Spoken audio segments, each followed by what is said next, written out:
तो फिर से हम वही कॉन्सेप्ट को आगे बढ़ाते हुए फिर से हम आए हैं एलिमेंट्री परमुटेशन एंड कॉम्बिनेशन पे। इसके पहले वाले वीडियो में हमने आपको बताया था कि हम कैसे नंबर ऑफ साइफर्स फाइंड करते हैं या number of any exponents in any factorial हम कैसे फाइंड करते हैं। तो उसके बाद का जो कॉन्सेप्ट है वो है एलिमेंट्री परमुटेशन एंड कॉम्बिनेशन, जिससे कि बहुत ज़्यादा क्वेश्चंस आजकल देखे जा रहे हैं जेई के पेपर्स में, और बहुत सारे टेस्ट सीरीज में भी परमुटेशन एंड कॉम्बिनेशन के बहुत सारे रिलेटेड कॉन्सेप्ट यहाँ से देखे जाएंगे। तो लास्ट तक इस वीडियो में बने रहिए और आज आपको इस वीडियो से बहुत हेल्प मिलने वाला है, आप जेई के क्वेश्चन को आसानी से कर पाएंगे। तो चलिए स्टार्ट करते हैं फिर। तो पहला टर्म जो है आज हमारा वो है परमुटेशन। परमुटेशन का मीनिंग क्या होता है? परमुटेशन का मीनिंग अरेंजमेंट होता है। उसके बाद अरेंजमेंट कोई हम अगर ऑर्डर बोलें तो ऑर्डर भी यहाँ पे हम बोल सकते हैं। ऑर्डर को ही हम क्या बोलते हैं? अरेंजमेंट बोलते हैं। ऑर्डर इज अरेंजमेंट, ऑर्डर को ही हम अरेंजमेंट बोलते हैं। तो परमुटेशन का एग्जैक्ट मीनिंग यही होता है। और अगर हम यहाँ पे अगर लिखें तो नंबर ऑफ वेज, हम यहाँ पे फाइंड क्या करेंगे? Number of ways to arrange n objects, number of ways to arrange r objects। तो हम यहाँ पे n में से r ऑब्जेक्ट्स अगर अरेंज करते हैं तो उसके अरेंज करने के तरीके क्या होंगे? जैसा कि हमने यहाँ पे ऑलरेडी लिखा हुआ है कि number of ways to arrange n things at n places in a row. वो तो हमारा क्या होता है? वो होता है हमारा फैक्टोरियल n। लेकिन अगर हम number of ways to arrange r objects out of n objects अगर हम देखें आउट ऑफ n ऑब्जेक्ट्स, तो वो क्या होता है हमारा? आउट ऑफ n ऑब्जेक्ट्स वो होता है हमारा NPR। इसको हम क्या बोलते हैं?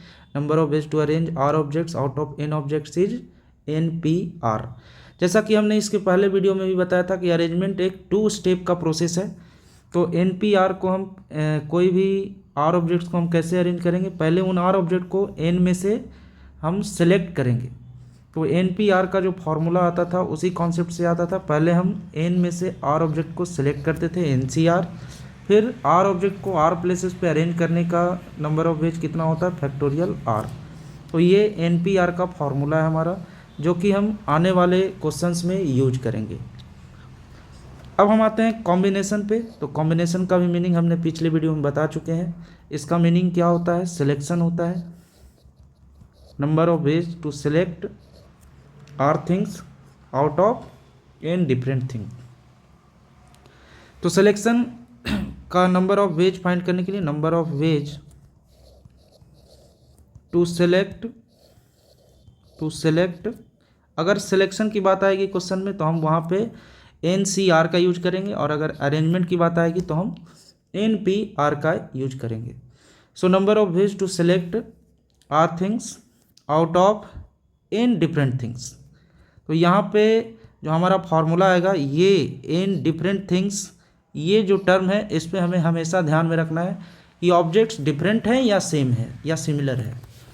तो हमें इन टर्म्स पे हमेशा ध्यान रखना है। अगर डिफरेंट थिंग्स हैं तभी हम NCR का यूज करेंगे, तभी हमारा ये नंबर ऑफ वेज क्या होगा? NCR, जो कि factorial n upon factorial n minus r into factorial r होता है। फैक्टोरियल r को हम ऐसे भी लिखते हैं और ऐसे भी लिखते हैं, तो हम दोनों तरीके से लिखते हैं। कभी कभी आपको मैं यहाँ से ऐसे फैक्टोरियल लिखते हुए दिखूंगा, कभी इस तरीके से। तो यहाँ पे आपका जो डिफरेंट का जो टर्म है ये मायने रखता है। अगर डिफरेंट ऑब्जेक्ट्स होंगे तभी हम फॉर्मूला यूज करेंगे।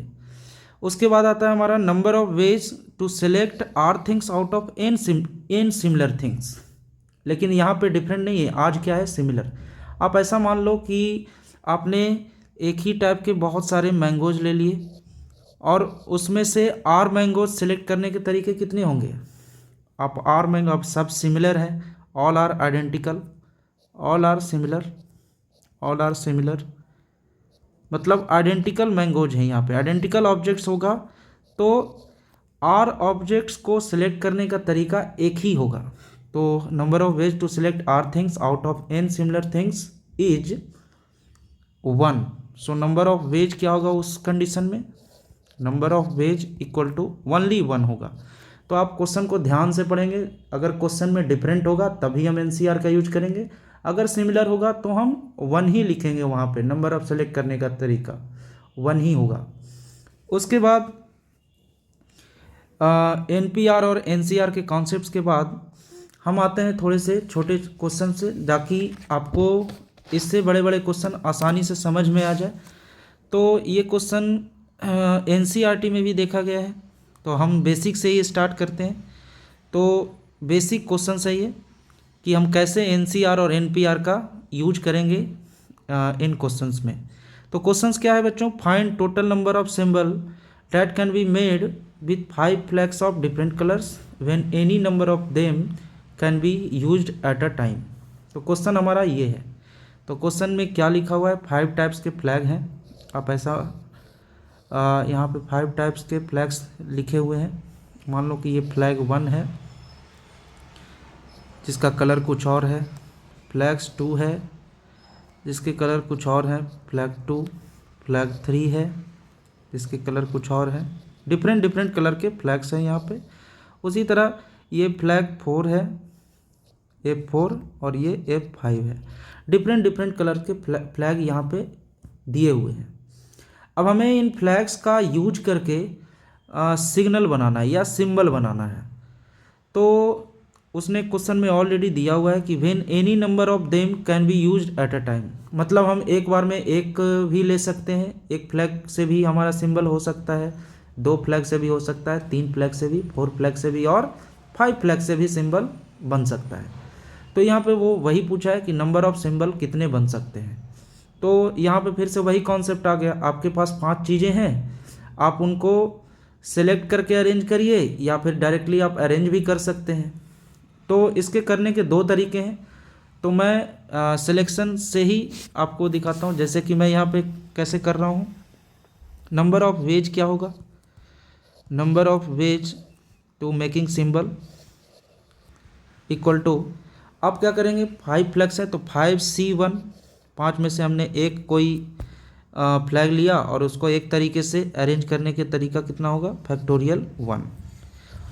फिर या तो ऐसा भी हो सकता है कि हमने 5C2 लिया, मतलब 5 में से 2 फ्लैग लिए और 2 फ्लैग को अरेंज करने के तरीके फैक्टोरियल 2, या फिर 5C3 इंटू फैक्टोरियल 3, 3 फ्लैग्स भी ले सकते हैं। उसी तरह 5C4 इंटू फैक्टोरियल 4, और क्या हो सकता है 5C5 इंटू फैक्टोरियल 5। तो ये नंबर ऑफ वेज आए सिंबल्स के, कितने तरीके से आप सिंबल बना सकते हो। और अगर आप इसे देखें तो ये एक तरीके से अरेंजमेंट का फॉर्मूला ही लिखा हुआ है। ये एक तरह से 5P1 लिखा हुआ है, ये एक तरह से 5P2 लिखा हुआ है, 5P3 लिखा हुआ है, 5P4 है ये, और ये लास्ट वाला 5P5 है ये।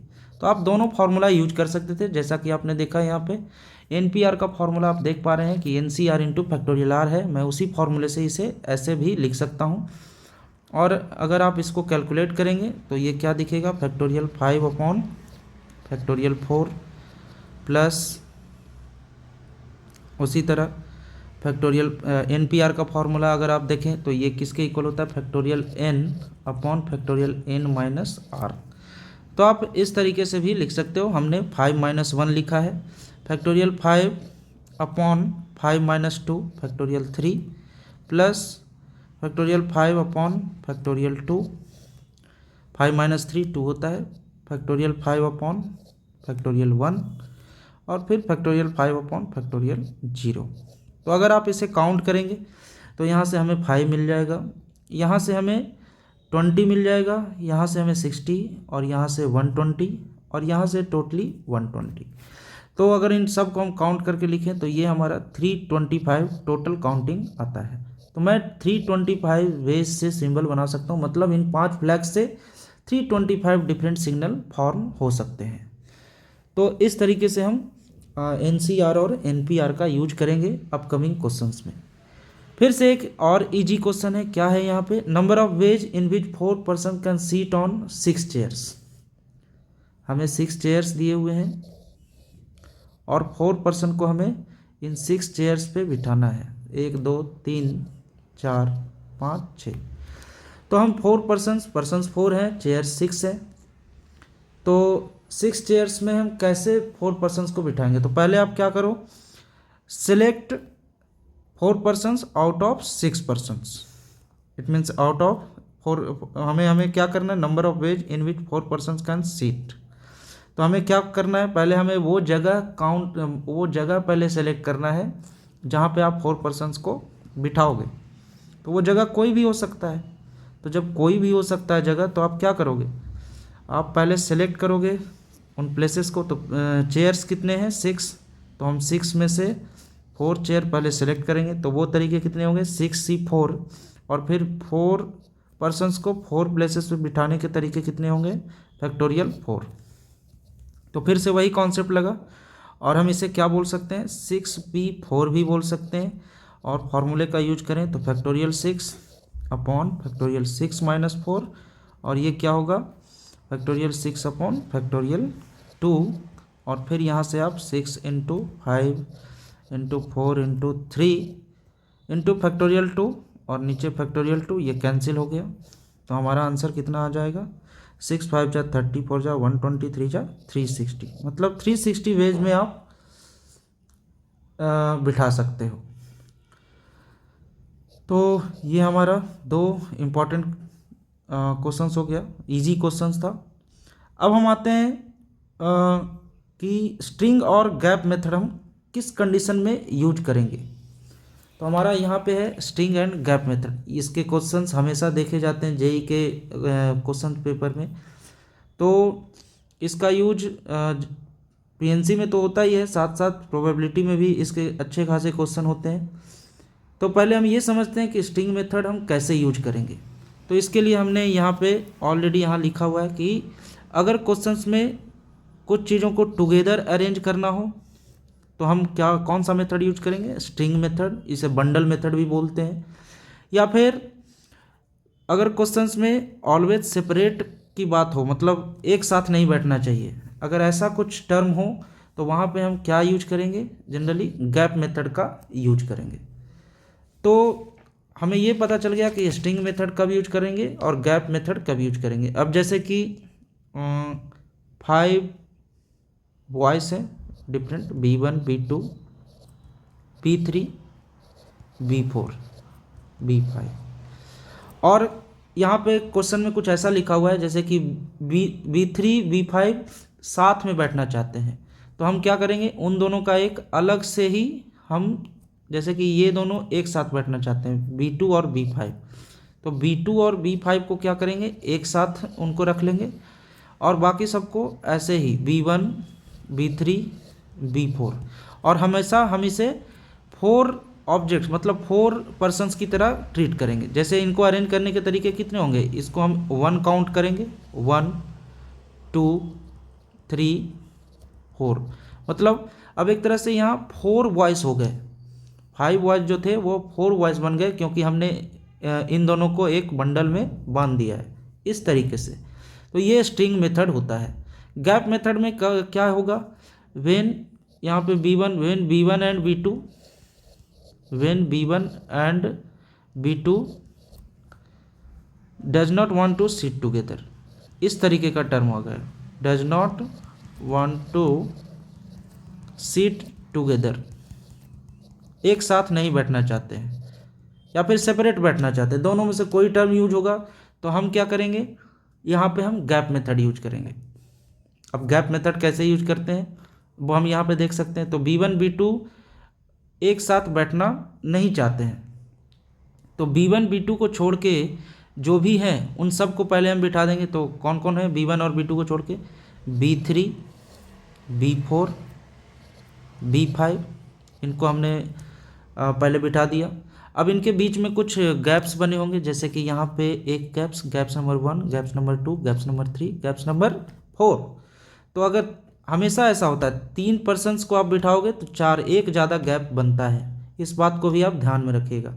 अब हमारे पास गैप्स कितने हैं, 4 है, हमें 4 में से कोई 2 प्लेस चुनना है, तो हम यहाँ से कैसे लिखेंगे, 4C2 into factorial 2, 4C2 into factorial 2। इस तरीके से बिठाने के तरीके आएंगे गैप मेथड में। तो हम यहाँ पे कैसे आएंगे नंबर ऑफ वेज, तो यहाँ पे मैं ऐसे करूँगा, फैक्टोरियल 4 इंटू फैक्टोरियल 4, इन 4 चीज़ों को 4 जगह पे रखने के तरीके। और फिर इन दोनों को हम कैसे लिखेंगे, ये दोनों इधर उधर भी बैठ सकते हैं, तो फैक्टोरियल 2 उनके लिए, फैक्टोरियल 2 किसके लिए, B2 B5 के लिए, और फैक्टोरियल 4 ये सारे के लिए।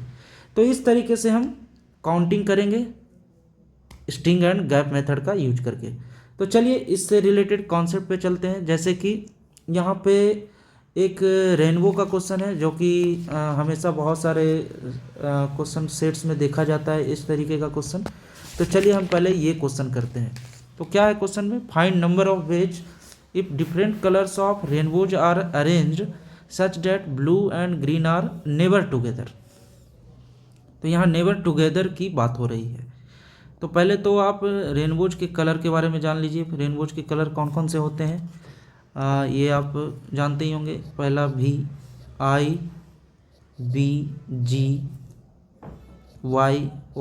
विबग्योर, जिसे हम पहले से ही जानते हैं कि ये 7 कलर के होते हैं, इसके नाम होते हैं, लेकिन इतना से हमारा काम चल जाता है, हमें ये ध्यान में रखेंगे। तो विबग्योर, और यहाँ पे हमें क्या बोला हुआ है कि blue and green never together. तो हम इसे 2 तरीके से कर सकते हैं। आप या तो ये लिख सकते हो total number of arrangement, total number of arrangement equal to क्या होगा, पहले total number of arrangement equal to क्या हो सकता है, इक्वल टू हो सकता है ways in which B and G are together, ways in which B and G are together. हमें वो तरीके होंगे जिसमें B और G टुगेदर होंगे, एक साथ होंगे, प्लस वो तरीके होंगे जिसमें नॉट टुगेदर होंगे, not together, B and G not together, B and G not together या सेपरेट। तो टोटल नंबर ऑफ वेज यही हो सकता है ना। तो आप ऐसे भी सोच सकते हैं, ये सबसे सिंपल है सोचना। तो आप एक तरीके से तो आप ये कर सकते हो। तो हम इसमें कैसे करें, total number of arrangement, 7 objects का अरेंजमेंट कितना होता है, आप कितने तरीके से 7 ऑब्जेक्ट्स को अरेंज कर सकते हो।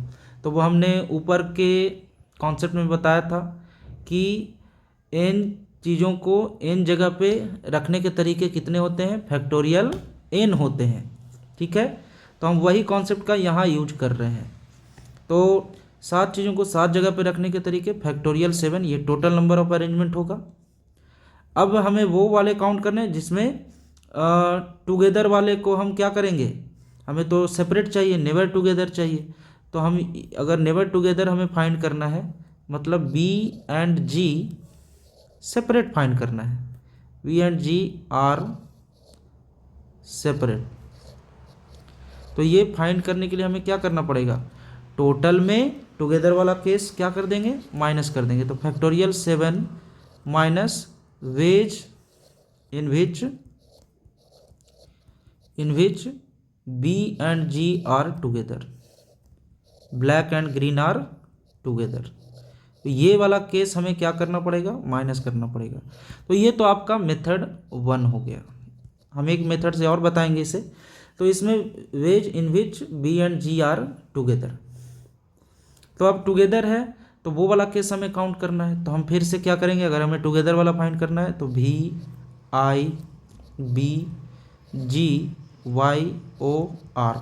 हम यहाँ पे क्या कर रहे हैं, यहाँ पे हम स्ट्रिंग मेथड का यूज करेंगे क्योंकि टुगेदर वाला, तो हम इसे एक साथ कर देते हैं। तो टोटल नंबर ऑफ कलर्स अब कितने होंगे, 6 हो गए।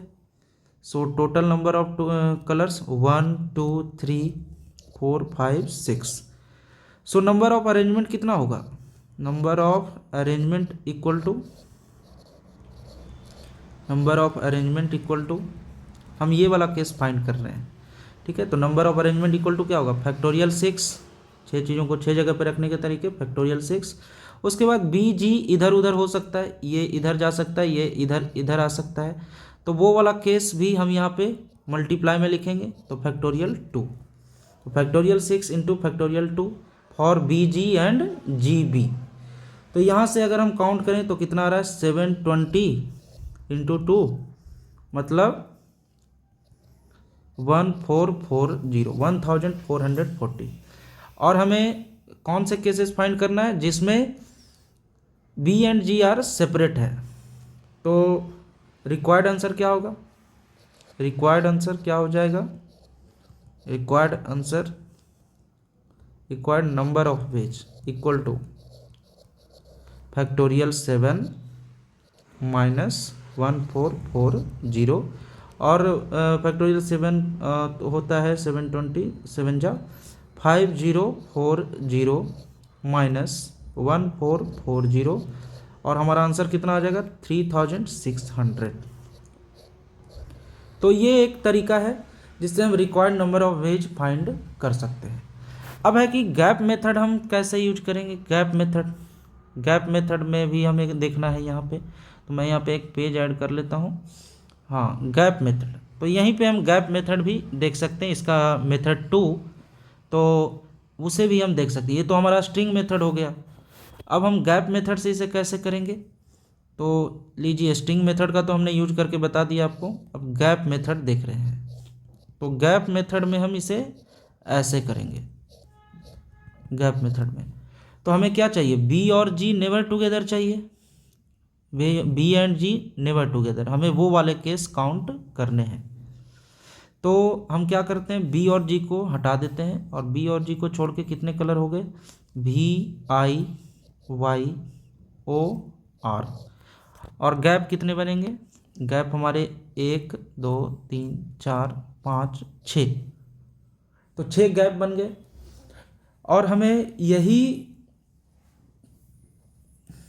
बी एंड जी, हाँ VIYOR, तो हमें 6 गैप मिल गए, हमें इन्हीं गैप में बी और जी को रखना है।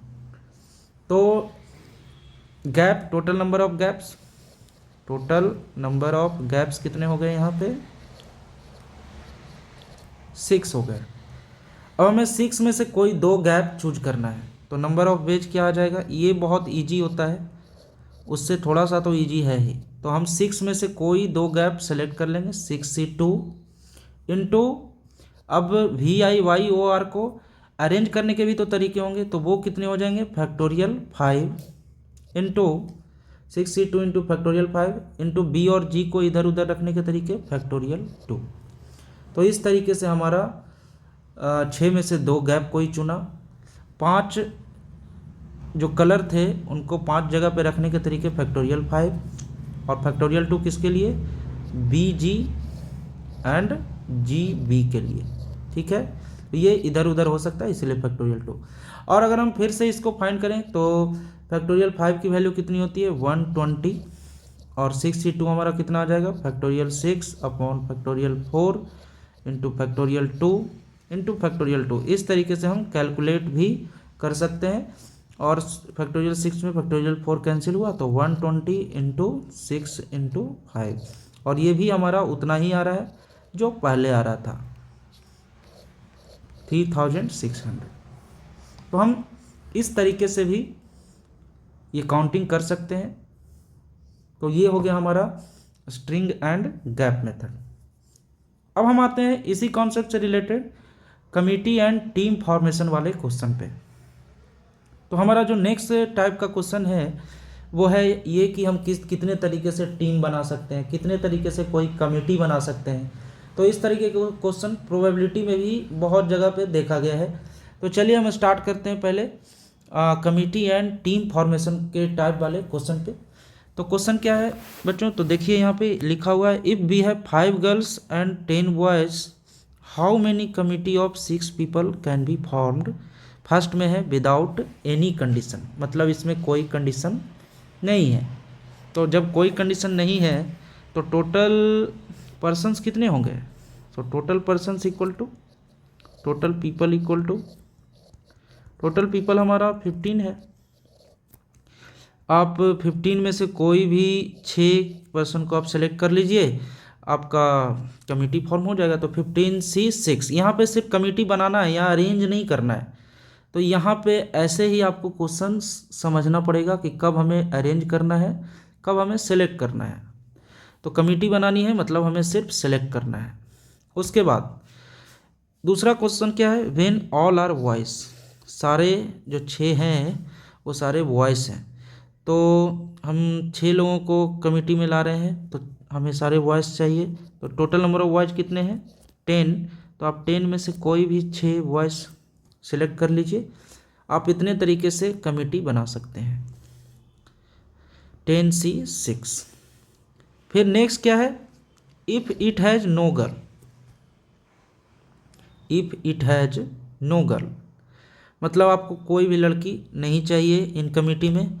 तो नंबर ऑफ वेज कितना होगा, so number of ways equal to, number of ways equal to क्या होगा, आप क्या करें, ऑल वॉइस को सिलेक्ट कर लें। तो 10C6 इंटू 5C0, हमें कोई गर्ल्स नहीं चाहिए, है ना, नो गर्ल्स।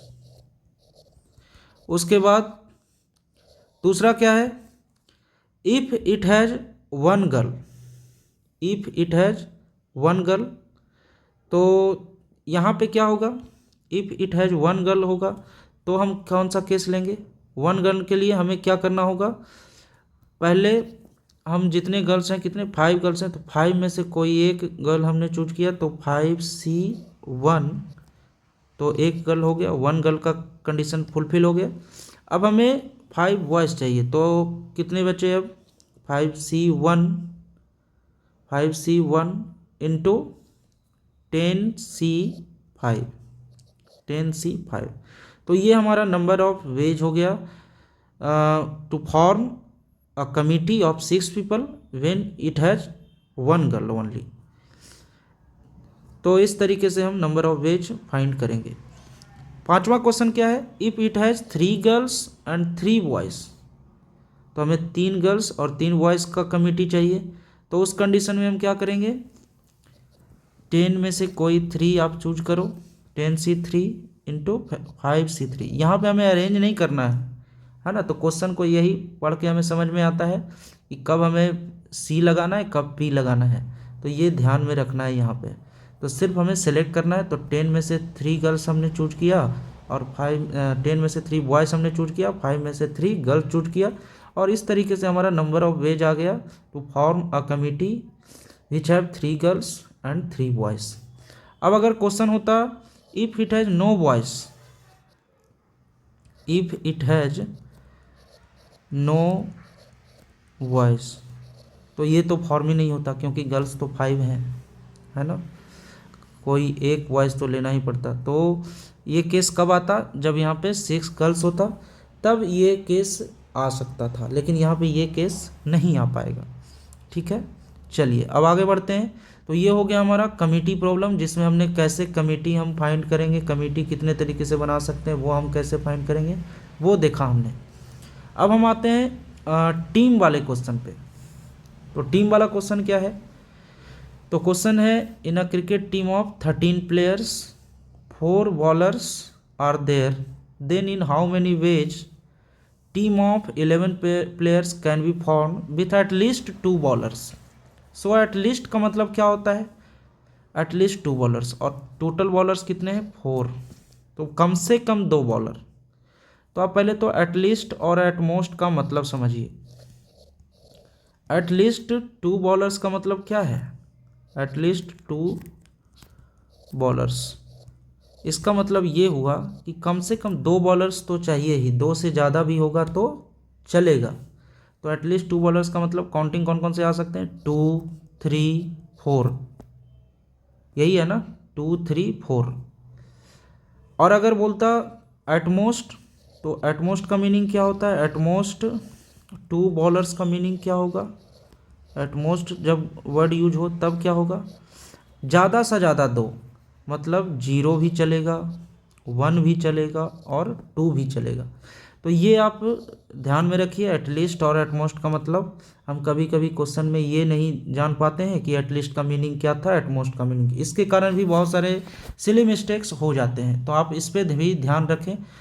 तो एटलीस्ट का मतलब 2 बॉलर्स हमें चाहिए। तो चलिए टीम कैसे बनाएंगे, तो टीम बनाने के लिए मैं यहाँ पे एक टेबल बना लेता हूँ। यहाँ पे ये एक टेबल बना रहा हूँ जिसमें हमें 11 प्लेयर्स की टीम चाहिए। तो यहाँ पे 4 बॉलर्स हैं, 4 बॉलर्स एंड 9 बैट्समैन हैं, 9 बैट्समैन हैं, ठीक है। तो हमें टीम बनाना है। तो टीम कैसे, यहाँ पे देखिए केस का क्वेश्चन आ गया और जेई का फेवरेट है ये केस फॉर्मिंग, है ना। केस फॉर्मेशन जो है ना, ये जेई के कॉन्सेप्ट का सबसे इम्पॉर्टेंट पार्ट है। केस, जो केस फॉर्म करना सीख जाता है प्रोबेबिलिटी और पीएनसी में, उसके लिए ये चैप्टर कुछ होता ही नहीं है। फिर जो केस फॉर्मेशन में अपना स्किल ले आता है, ये एक तरह से स्किल ही आप इसे समझिए। ये परमुटेशन एंड कॉम्बिनेशन के जो क्वेश्चन होते हैं वो एक स्किल्ड टाइप ही होते हैं, और ये रियल मैथमेटिक्स आप जिसे फील करके भी देख सकते हो कि इसका यूज कहाँ कहाँ पे हो रहा है। तो टीम तक का यूज हो जाता है। हम यहाँ पे कमेटी में, मतलब इसका यूज पॉलिटिशियंस भी कर सकते हैं, इसका यूज टीम फॉर्मेशन करने वाले भी कर सकते हैं। तो इतनी दूर तक ये मैथ गया हुआ है। तो चलिए हम टीम बनाते हैं यहाँ पे 4 बॉलर्स और 9 बैट्समैन का। तो एटलीस्ट 2 बॉलर्स कम से कम चाहिए। तो यहाँ पे 2 बॉलर्स हमने ले लिया पहले। अब बैट्समैन कितने होने चाहिए, तो 2 बॉलर्स लिया है आपने तो 9 बैट्समैन होने चाहिए, ये केस आ गया। फिर 3 भी चलेगा, तो 3 बॉलर्स लिया हमने तो 8 बैट्समैन हो जाएंगे। उसके बाद 4 बॉलर्स लिया आपने तो कितने बैट्समैन हो जाएंगे, 7 बैट्समैन हो जाएंगे। और 5 भी ले सकते हैं, कि आप 5 तो ले ही नहीं सकते क्योंकि बॉलर्स तो 4 ही हैं, है ना। तो बस यहीं तक ये रह सकता है। तो चलिए अब हम करते हैं टोटल नंबर ऑफ वेज कितने होंगे। सो टोटल नंबर ऑफ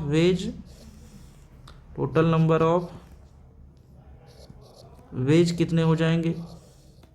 तो उसे करने के लिए हम क्या करेंगे, पहला केस क्या है, 2 बॉलर। तो 4 में से हमने कोई 2 बॉलर सेलेक्ट किया और 9 में से 9 हमने बैट्समैन सेलेक्ट कर लिया। तो ये केस तो एक ये आ जाएगा। या फिर क्या हो सकता है, 4 में से हमने 3 बॉलर्स सेलेक्ट किए इनटू 9 में से हमने 8 बैट्समैन सेलेक्ट कर लिए, फिर ये हो सकता है।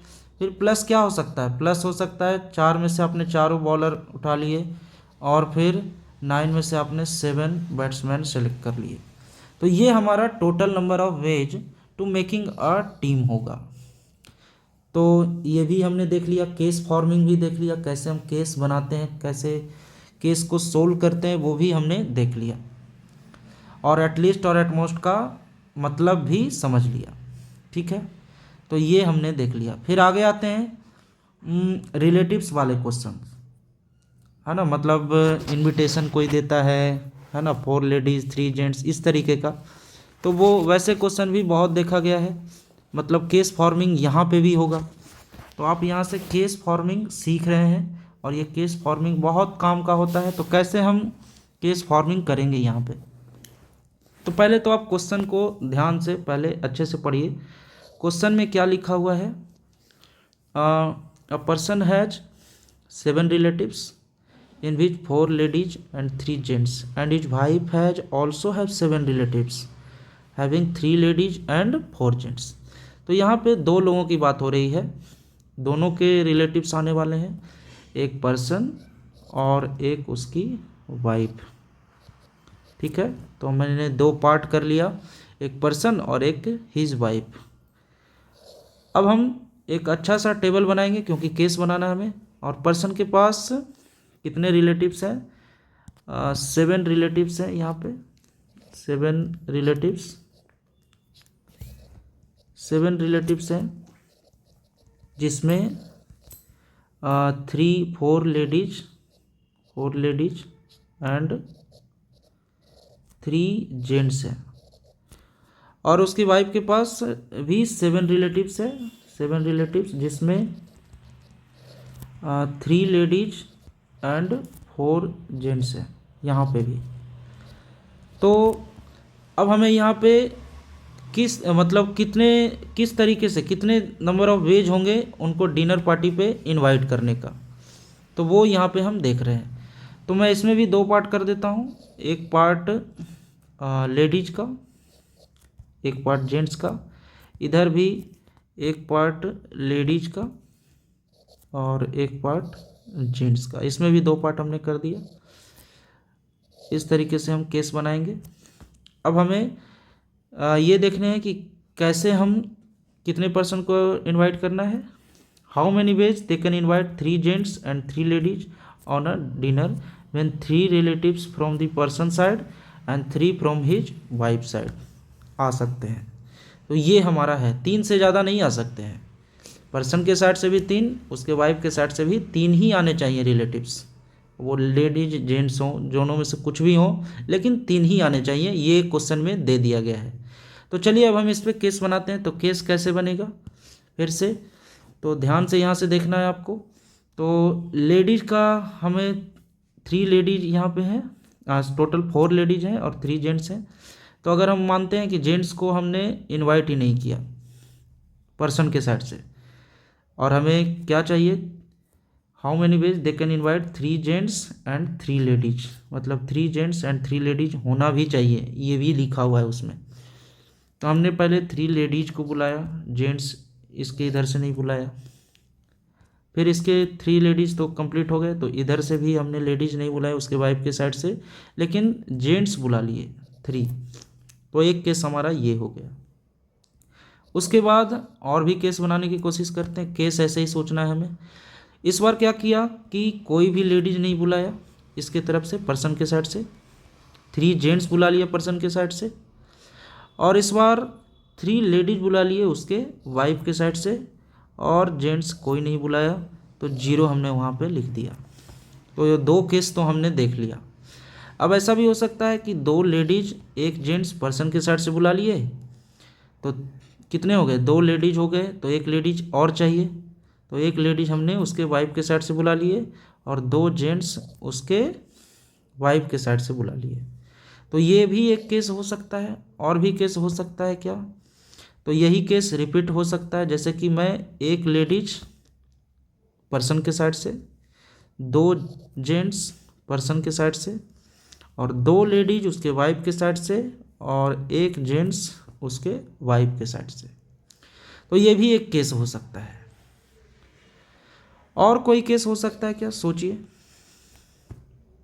थोड़ा सोचना है यहाँ पे। और कोई केस हो सकता है, अगर हम ऐसा करते हैं कि 2 लेडीज 2 जेंट्स पर्सन के साइड से बुला लेते हैं, 2 लेडीज ट्राई करते हैं, 2 लेडीज 2 जेंट्स पर्सन के साइड से, तो यहाँ से कितना हो जाएगा, अगर आप ऐसा करते हो तो 2 और 2 कितने हो रहे हैं, 4 हो रहे हैं। जबकि यहाँ पे क्या लिखा हुआ है, 3 relatives from the person side and 3 from his wife side, इतने ही बनाने हैं, 4 नहीं बनाने हैं। तो ये केस हमारा नहीं आ सकता है। तो टोटल केस इतना ही हो सकता है। इस तरीके से आपको केस फॉर्मिंग सीखनी है इस वीडियो से। तो अब हम इसे काउंट कैसे करेंगे, तो नंबर ऑफ वेज काउंट करने का तरीका कितना होगा, number of ways equal to, हम पहला केस लिख रहे हैं तो 4 लेडीज़ थे तो 4C3 इंटू 3 जेंट्स थे तो 3C0 इंटू